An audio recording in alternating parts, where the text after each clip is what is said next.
पापा, बोलो बेटा। ये सब लोग मिडिल क्लास इतना करते रहते हैं, इसका मतलब क्या होता है मिडिल क्लास का? मिडिल क्लास मतलब हम बेटा। हाँ नहीं, वो तो पता है कि हम मिडिल क्लास हैं, पर इसका मतलब क्या एग्जैक्टली? हम मिडिल क्लास कैसे हैं?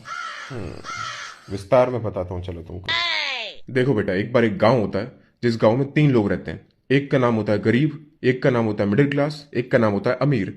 अब गांव में सभी लोगों को सुविधा मिल सके, इसके लिए यह तय होता है कि सभी लोगों को टैक्स देना पड़ेगा, महीने का 100 रुपए। गरीब इतना कमाता नहीं है तो वो टैक्स भर नहीं सकता। अमीर के पास अपने जुगाड़ है तो वो कुछ ना कुछ करके अपना टैक्स बचा लेता है। अब बचा मिडिल क्लास जिसको पूरा टैक्स भरना पड़ता है। फिर तो मिडिल क्लास को पूरी सुविधाएं मिलती होंगी ना पापा, क्योंकि वो पूरा टैक्स भर रहा है। नहीं बेटा, सुविधा मिलती है गरीब को क्योंकि वो गरीब है, और अमीर को क्योंकि उसके पास ताकत है। तो हमें क्या मिलता है पापा?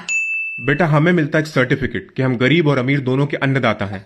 हमारे टैक्स के पैसों से गरीब के घर में राशन पानी भिजवा देती है सरकार, और हम जो लोन के ऊपर बैंक को इंटरेस्ट का पैसा देते हैं, वही पैसा बैंक किसी अमीर आदमी को देता है ताकि वो अमीर आदमी इस देश को छोड़कर भाग जाए।